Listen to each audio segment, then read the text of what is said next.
And we are live. It's the Revved Up 906 podcast, a Detroit Pistons podcast, to be exact. I'm Hudson. And I'm Ryan. And before we get into episode number 24 of season 2, I want to talk to you, the people, about a few quick things. First off, if you are new to the channel, make sure to like and subscribe, because each and every week we post episodes and also clips. So still make sure to subscribe to our YouTube channel and turn on your post notifications button. It looks like a bell on our YouTube profile, so you can be the first to know when we are posting almost each and every day. Also, make sure to click the link in the description below or in our YouTube bio, because that link is going to shoot you to Grind Clothing Co.'s website. They are our official merch sponsor. So make sure to rep your favorite Detroit Pistons podcast and buy some of our merch, and make sure to check out all the different designs they also have to offer on all their different merch designs and all their other collabs. So make sure to check out Grind Clothing Co. and follow them on Instagram. Let's get into episode number 24. As the season is kind of coming to an end for the Detroit Pistons, we're kind of wanting to bring you guys some fun topics, things we haven't talked about in a while. And right when we first started this podcast, we kind of talked about how the Pistons were so horrible at drafting in the past. And we kind of want to revisit this topic and kind of talk about where each player sits, who's the worst of each year, and especially in recent time, and kind of just talk about who were total garbage cans, who were guys that panned out better than what we would have suspected, who gave us great trade value, and we're going to rank them all. So in today's topic, we will be ranking the Pistons' last 8 draft classes and their rookie seasons. Just lost my notes. There they are.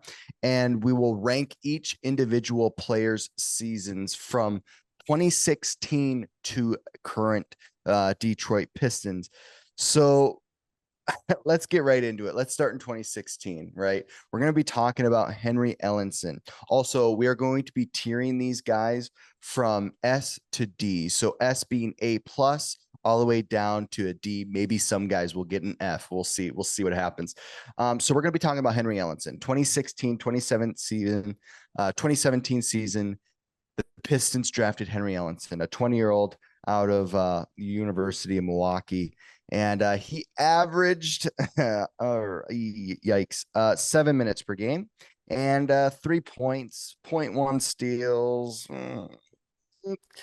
almost 3 rebounds, pretty much a turnover. Ryan, Henry Ellenson obviously wasn't what we expected him to be. We thought he was going to be Dirk Nowitzki. We thought he was going to be maybe a Chris Bosh ex player, but that didn't turn out to be what happened. Ryan, what are some of your thoughts on Henry Ellenson, and where do you rank him amongst some of the other Detroit Pistons draft picks? Well, first off, he was drafted later, so we have to give him that. He wasn't drafted high lottery. He wasn't drafted in the top 10, top 5. He was drafted 18th overall. So he was near the bottom of the draft class. And at that point in time, second round players rather, weren't like what they are now. Now it's like you can get almost anybody in the second round and they could last in the NBA. Back then, it's kind of like they can, but they're not there yet. They still got to have a couple of years to develop. But the moral of the story is Stan Van Gundy can't draft to save his life. He has a historically bad track record drafting players. But when we drafted Henry Ellenson there, all of us, Pistons community, in the league total, we were sitting there going like, okay, he actually has signs and flashes of a Dirk Nowitzki type player. This is exciting. If he actually pans out to be that, this could be a huge steal, and we could be looking at almost a franchise-ish player the next couple of years or so. That was not the case if you look at his stats alone. Granted, he didn't really have a full year because he dealt with injuries. I mean, his entire career in the NBA dealt with injuries, too many injuries to be exact. But you look at the team that he was surrounded with at that time as a rookie. You had Aaron Baines, Reggie Bullock, KCP, Andre Drummond, Michael Gabinji, fellow rookie of that class too, but he didn't play enough games. That's why we're not going to rank him. Only played in like 9 career games total in the NBA. So just throwing that out there. Tobias Harris, Darren Hilliard, Reggie Jackson, Stanley Johnson, John Laware, Boban Marjanovic, Marcus Morris, Ish Smith, and Beto Adrift. So like this team, when we were sitting back there in 2016, we were going like, oh, this team is pretty good, but it really wasn't that good. So considering all that, considering the big man position, you should have assumed, besides Andre Drummond, that Henry Ellenson had a shot of doing something. Because Tobias really at that time was still playing the 3. He wasn't really playing the 4. And then John Laware, we signed him to, oh my gosh, that contract alone was terrible. But that aside, like he should have had a much better season than what he had, injury aside, and it just wasn't there. And it was terrible. Yeah, with Henry Ellenson, it's always he's one of those guys where it's just like what could have been. That's always kind of what you kind of label him with. And every organization deals with those kinds of players. Look at the Cleveland Cavaliers. They've had those kind of players over and over again, most notably with Anthony Bennett. So my only thing with Henry Ellenson is I do agree the contingency on his rookie season is he only played, he only played in 19 games, started in 2. So it's kind of hard, but overall we know the history of his career. So if I'm going to have to rank him, put a grade on Henry Ellenson and what we kind of thought, I definitely putting into what our expectations were to then what realistically happened. I am giving him a D just because of our expectations of what we thought he could have been to what he ended up being. And then what a big thing is on like grading each rookie is not just the statistics, but the impact. Right away when we drafted Henry Ellenson, like just nothing happened. You just were always kind of wondering, why is he sitting on the end of the bench? When is he going to be able to play? And Stan Van Gundy was one of those coaches that never really gave rookie sophomore players that much of a chance to play. Even like a Stanley Johnson, he didn't really give him much of anything his first couple of years. That was just kind of Stan Van Gundy's old school coaching that both me and Ryan definitely don't agree with. But I'm definitely giving Ellenson a D. Ryan, what are some of your thoughts on ranking him? Yeah, to me, it has to be a D. Granted, he didn't have extremely high expectations based off where he was drafted. But when you always make the case of like, oh, he has shades and similar traits to Dirk Nowitzki, and that's being talked about a lot, and then the hype builds up around that fact alone. Whenever you compare a rookie to a Hall of Fame power forward, Hall of Fame big man, or a Hall of Fame player in general, the expectations increase. So based off that, and then barely playing because of injury, if you're healthy, good things happen. If you're not healthy, bad things happen. Case in point. But if he would have stayed healthy all year long, we would have seen what he could have done for a full season. We never even saw that in his career with the Pistons. But if we saw one healthy season along with actually getting a shot from Stan Van Gundy, maybe something could have happened. But I don't think he was built for the NBA at that time. And I don't think he's still built for the NBA, even at 27 years old that he is now. So I'm giving him, as a rookie, a D. Now let's fast forward a year to 2017-2018 season. The Detroit Pistons with the 12th pick in the first round. They draft Luke Kennard out of Duke. The only reason I kind of smirk and kind of giggle a little bit is it's the 12th pick. That's pretty high. I'm a little shocked that Luke Kennard was taken that high. I know a couple notable players, guys like Donovan Mitchell. I'm sure there's a lot others that were taken past that. In his rookie year, he played 73 games. I'll commend him for that. He was always kind of a guy that could stay healthy, especially early in his career. He played around 20 minutes per game, shot around 44% from the field, and then shot almost 8 points per game, nearly 2 assists, nearly 3 rebounds. So his stats aren't like jump out the box score, but for a rookie year, it's not horrible. Especially for a guy like Luke Kennard, that looking back, it's like, what was Stan Van Gundy thinking, taking him that high? Obviously, he was very touted, very highly touted out of Duke, but he just kind of screamed JJ Redick, in my opinion. You know what I mean? Like, JJ Redick's great, but like not an all-star, not an organization changer like you want at number 12. Ryan, some of your first thoughts on Luke Kennard's rookie year and some stats that kind of jump out at you. Honestly, his stats weren't terrible as a rookie. That's pretty darn good. Especially since you're in a system with Stan Van Gundy. As we've mentioned before, he doesn't like playing rookies or sophomore year players. And so the fact that he really got a chance, it shows, it credits you a little bit more. But passing on Donovan Mitchell was the biggest thing in the whole thing. Just in the sense of like, everybody knew Donovan Mitchell was going to Detroit, and then all of a sudden we draft Luke Kennard. And so the expectations on Luke Kennard got increasingly higher than what they had on Ellenson the year prior, just because you just passed on Donovan Mitchell, who is at least looking at a good quality player in the NBA for years to come, for a guy in Luke Kennard who pretty much is just a shooter, and that's it. Keep in mind, Donovan Mitchell, in his workout with the Pistons, did not miss a single shot. And yet you're going with Luke Kennard. So the expectations there were already high. And then he comes out and has a pretty solid rookie year, where it's kind of like he did battle the expectations that were put onto him a little bit. And he didn't really have a bad season. So based off of that, you're going, okay, this could be something. And then you look at, again, bringing in the roster, pretty much the same thing as previous with Ellenson. The only big changes were you added in Jameer Nelson at that point in time, which, no, I love Jameer Nelson, but at that stage, washed up. You added in a couple other guys, James Enes, good quality players in their respected roles, but like they're not top tier guys.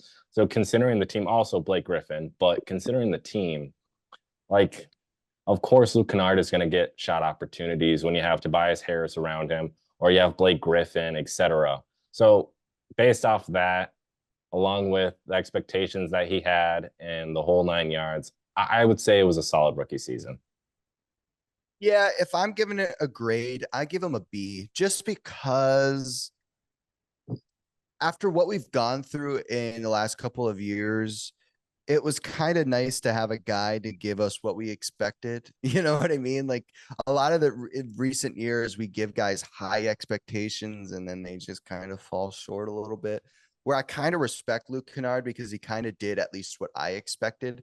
I didn't think he was going to come in here and to the Pistons organization and be a Donovan Mitchell-esque player. You know, I never expected him to do that. I knew what he was going to be. He was going to be a shooter that played solid defense, shot efficient, made the right passes, and that's exactly what Luke Kennard did. Ryan, where do you rank him? Honestly, I'm in agreement there. I would rank him a B. Just given what he did as a rookie, it is impressive. Considering that Stan Van Gundy drafted him, and usually his picks don't work. And then like you look at the previous pick of Ellenson, like that was it was a big what if, but at the same time, it's like you knew what was going to happen. Whereas Luke Kennard, you didn't know exactly what was going to happen because they kind of shocked the world by taking him. And yet he still had a good quality rookie season, and then had a couple good years following that with the Pistons overall. So like, yeah, I'm in agreement. I would put him at B. Just if you just compare the two rookie years between Ellenson and Kennard alone, I'd take Luke Kennard in that regard. But yeah, I would give him a B. Yeah, I mean, it's a fair assessment. I mean, what do you expect from a guy like Luke Kennard? He kind of feel like met all of the fans and fan base expectations, and then in the end turned into some trade value to the Clippers, of course. Let's move forward 1 year to the 2018-2019 season with Bruce Brown, taken in the second round, 12th pick. Let's talk his rookie year stats a little bit. he played 74 games, which I commend him, staying healthy, right? Always durable. Shot almost 40% from the field, not the best. And then 4 points per game, almost a block, almost a steal a game. Obviously, we know he's a great defender. That's what his cup of tea was, and that's what he proved at Miami while his time there. Almost 2 assists. That's being a little nice. Almost 4 rebounds a game. Also being a little kind. Ryan, some of your first thoughts on Bruce Brown, taken in the second round, 12th pick. Well, first off, again, second round picks around this time frame, they don't work. Nowadays they do, but during that time it's hit or miss. And we hit pretty darn good. Bruce Brown ended up being a good quality player for the Pistons and ended up being a player in which a lot of Pistons fans loved. And he's still making an impact on the Raptors, like he was with the Pacers earlier in the season before the trade deadline. He's a hot commodity now. He had a positive effect on the Nuggets last year, a big contributor as to why they won the championship.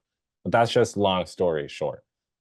What he did as a rookie, being taken in the second round, not a lot of second round players actually make it to the league. A lot of them either bounce around between the G League or like overseas play, or you're just not even going to ever see the floor permanently. But Bruce Brown, there was something about him that Sam Van Gundy loved, and it made a lot of us as fans love him too. He had a good quality, not like anything to complain with rookie year, considering he was a second round pick. And then you consider the guys again that were around him. This team was a little bit different. You had Ish Smith, Glenn Robinson, Stanley Johnson, Reggie Jackson, Blake Griffin, Langston Galloway, which a lot of us love. And so this team was more like they were borderline trying to make the playoffs, but let's be realistic here. This team's not good enough, but it kind of is, but it kind of isn't. And they were just missing a good quality kind of player like Asar Thompson is currently for us, a utility man. That's what Bruce Brown was for the Pistons his rookie year and the years to come. He was a utility man, and being a second round pick, I'm not complaining with what he did. Yeah, just for reference, the kind of team Bruce Brown was working with here, averaging 4 points. They went 500, finished in the 8th seed, went to the playoffs, but were eventually swept by the Cleveland Cavaliers. Bruce Brown was a good addition to this almost just borderline playoff caliber team. I think he was what the Pistons needed at that time. I agree that utility-esque player that could give you points. Hopefully when you needed it, couldn't always show up in that regard, but it's almost like a guy like Sadiq Bey should have came to the Pistons at that time, just because that's a little extra they could have used offensively, especially in a series like they had against the Cavaliers. But as far as Bruce Brown and this draft pick, I give him a B, just because I know what he eventually turned into. And I think it took him having to leave the Detroit Pistons in order for him to succeed the way he did. I mean, I hate to say it, but I just feel like it was the right path for him.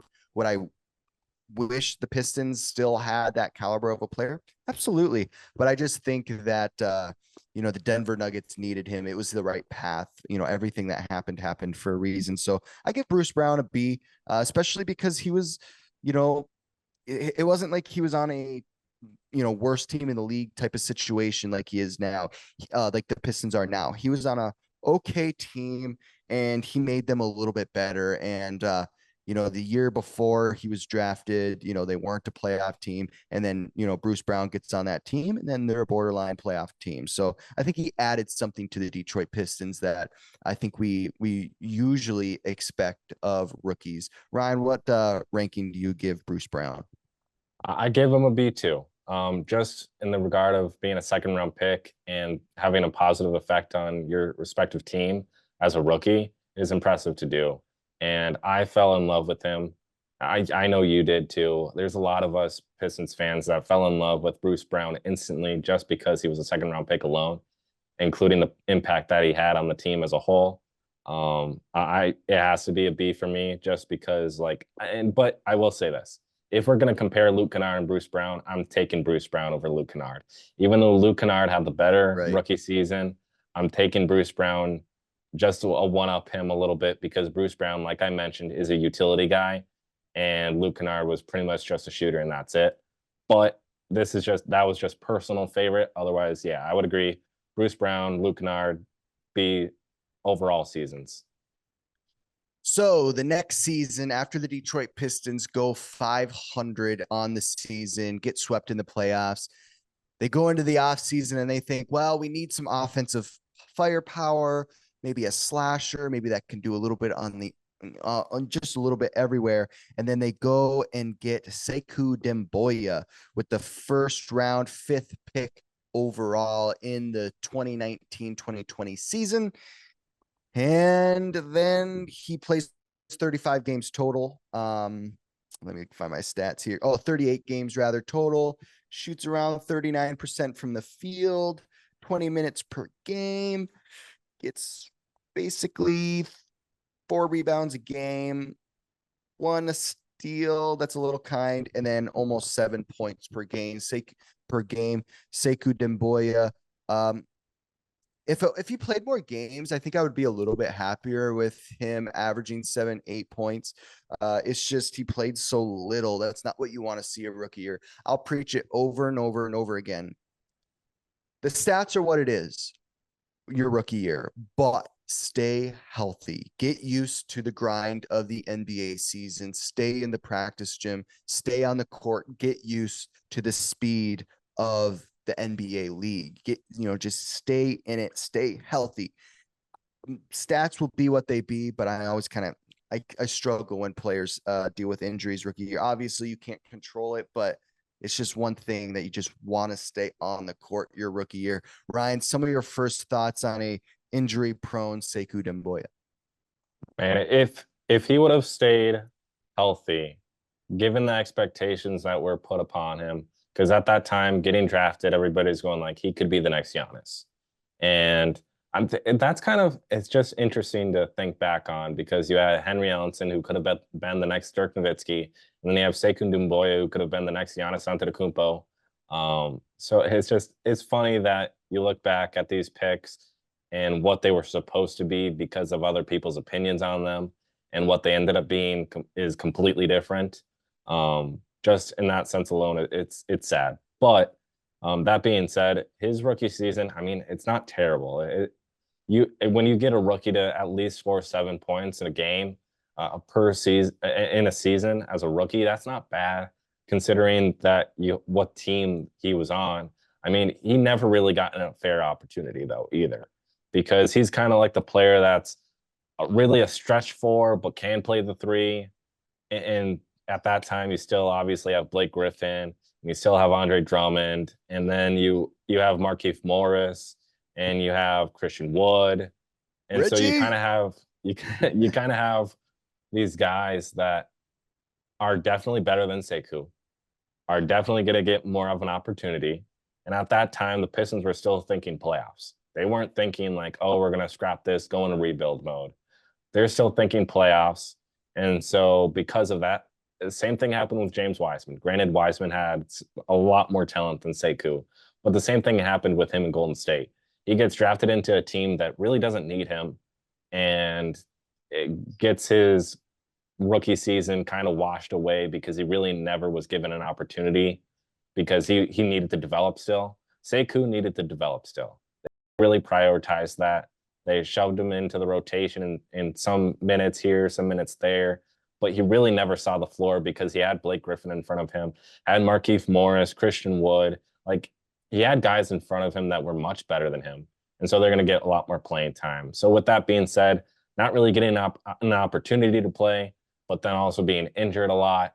Like, it's one of those seasons where it's like, what could have been is like, oh, watch out. But what it was it just wasn't good. And it's sad because, like, I personally, when he was drafted, I loved him right away because I'm going like, if he could be really the next Giannis, or if he could be anything close to that, man, we just got to steal. Right. But what he did his rookie year, along with being injured and then being the position that he was in with the team, it wasn't going to look good either way. So it's unfortunate, really. Just for reference, in the 2019-2020 season, the Detroit Pistons had 20 wins, 46 losses, and they finished the season winning 1 of 10 games. So what we see here is theoretically the Detroit Pistons have the same roster that they had the previous season with the addition of Sekou Doumbouya and then maybe the addition of Ish Smith. I think there's like a couple little like role player guys they added during the off season, and it was just an injury riddled team. It was from the get go. A lot of Detroit Pistons fans were like, okay, this team easily might be a couple of games above 500. They might be able to have a revenge series against the Cleveland Cavaliers, maybe get a couple wins on them. And that's everyone's outlook. And then they add Sekou Doumbouya, and then everything's kind of up because of how highly touted he was, all the talk, all the great film that we saw on him. I mean, he was just a beast when playing overseas. So, and then the team was just riddled with injuries. And then that was kind of the story of Sekou Doumbouya's career. You know, this season kind of encapsulated everything that would happen in the future with Sekou Doumbouya. As far as giving a ranking for Sekou, I've always been one that's been a little tough on Sekou because right when he was drafted, everything for the Pistons was kind of turning around, you know, and everything was kind of getting better. And then it just kind of started going downhill. I give him a D. Ryan, where do you put Sekou Doumbouya as far as ranking? Honestly, I give him a D too. Yeah, I have to give him a D. I want to give him a C just because I have a little of him for him still. But Totally. like again, career-wise for the Pistons, never did anything outside of his rookie year. And his rookie year, even though it was good, it wasn't great because he couldn't stay healthy and he never really saw the floor. So I'm giving him a D. Yeah, it's tough with a guy like Sekou because you wanted to like him. He gave fun interviews. He was always kind of like a little bit of a goofy guy. Like you never really knew where his head was at. But it just, in the end, it was destined for like a big fall because it's just how some players are. Next player we're going to talk about is Killian Hayes. For some reason, I can't find his stats on this website. For some reason, his stats aren't popping up. But a lot of us know. Do you have the stats by chance of Killian, Ryan? Uh yes, I do. Okay, I appreciate it. Yep, his rookie year averaged 7 points, um, a steal, 5 assists, 3 rebounds, shot 82% at the line, 35% from the field, and 27% from three. And does it list how many games he played? Because that's a big thing for me. I believe Yeah, it he, wasn't. he he would play 26 games his rookie year. Yeah. I don't like to see that. We're No. starting to run out of time here, so I'm gonna fly through Killian here. The 27 games is what gets me. Obviously, we know what happens with Killian. It's a big fall. You know, no one picks him up after the Pistons cut him. Um, if I gave Sekou a D, I almost have to give Killian a D just because you know Killian gave us a lot better games than Sekou did. Just for the sake, we're going based off rookie year. I'll give him a D based off his rookie year. If I was saying his stint with the Pistons, I'm giving him a C, C plus. But just based off his rookie year, a D. I'm going to give him a C, just because there were multiple games in which he showed flashes of what he could do long term.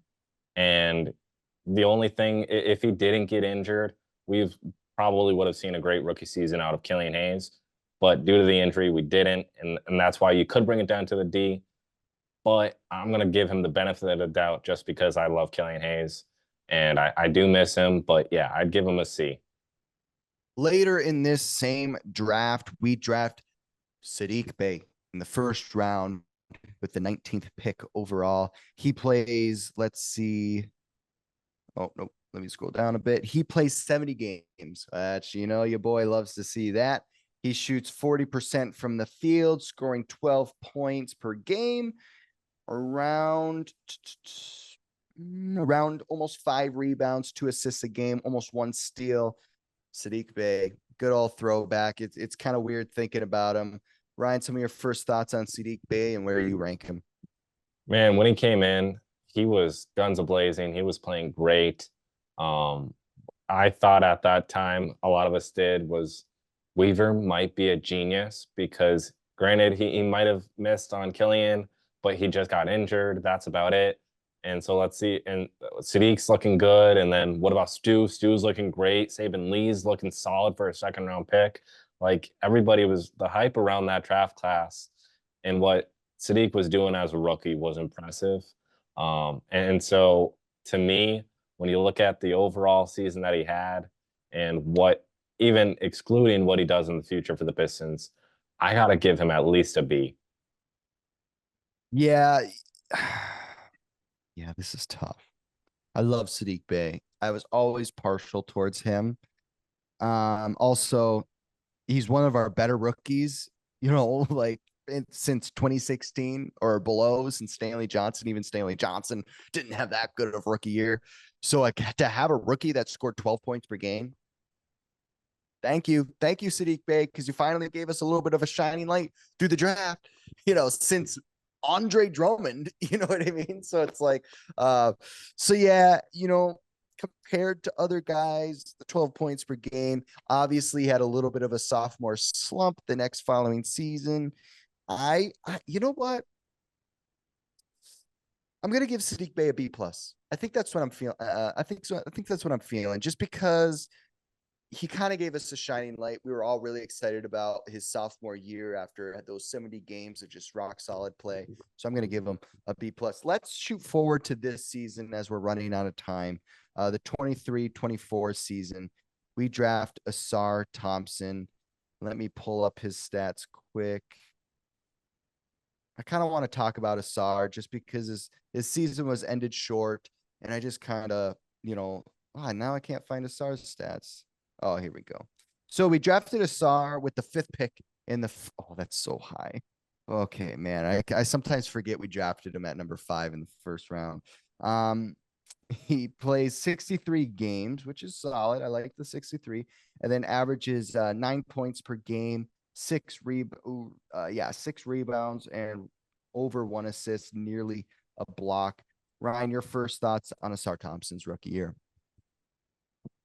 Based off where you draft him, being a top 5 pick like that, you're expecting a lot. And to me, when we were in the draft process alone, I'm going like, okay, Asar Thompson, he looks good, looks like he could be good. Someday is the key word there, someday. And we saw a lot of flashes this season from time to time, like, whoa, that was impressive, Asar. I see you. But the big exclamation point on his season was his 3-point shot. If he could just hit shots in general, man, my grade on him would have skyrocketed. But he slowly got better towards the end here. But his shooting it struggled a lot.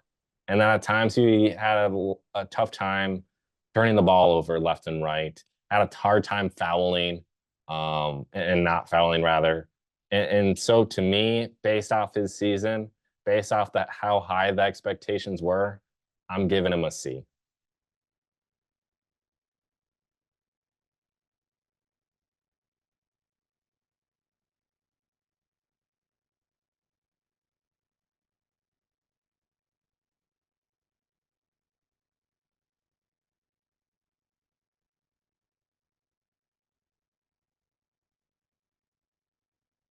All right, I'm back.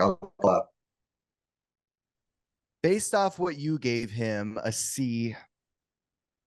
I don't hate that. Yeah, I guess I got to go with the C too, because in the end, I mean, Asar Thompson did show us growth at times, and he integrated himself well with the team. He showed that he wanted to be part of the Detroit Pistons. I would have liked a little bit more out of him because it is the 5th pick. I sometimes forget he was the 5th pick. That is so high. So it does hurt a little bit that he didn't have a better season at the 5th pick. It's not wasted, but it's also like, that stings a little bit. So I agree. I'll go with a C. Quite a few picks later, Marcus Sasser was drafted in the 1st round, but the 25th pick, and we saw him play 63 games and 68 games rather, and is averaging 7.7 points per game. Uh,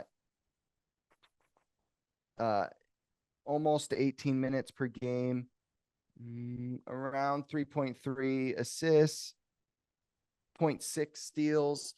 Ryan, some of your first thoughts on Marcus Sasser, because in the end, he didn't have that bad of a rookie year. Yeah, when he came in, I'm sitting there going like, oh, we might have just gotten a steal there, just based off how we played against big time teams. When he played against, like, I guess you could say the Washington Wizards or even the San Antonio Spurs or whatnot, when we played some of the teams that weren't the cream of the crop, Sasser struggled, which is odd. But then when we played against the Bucks or the Clippers, Sasser always went off. And to me, it's like, ooh, that why is it that much different there? But that aside, he showed a lot of flashes for how late of a pick he was in the first round to where he could be in the future.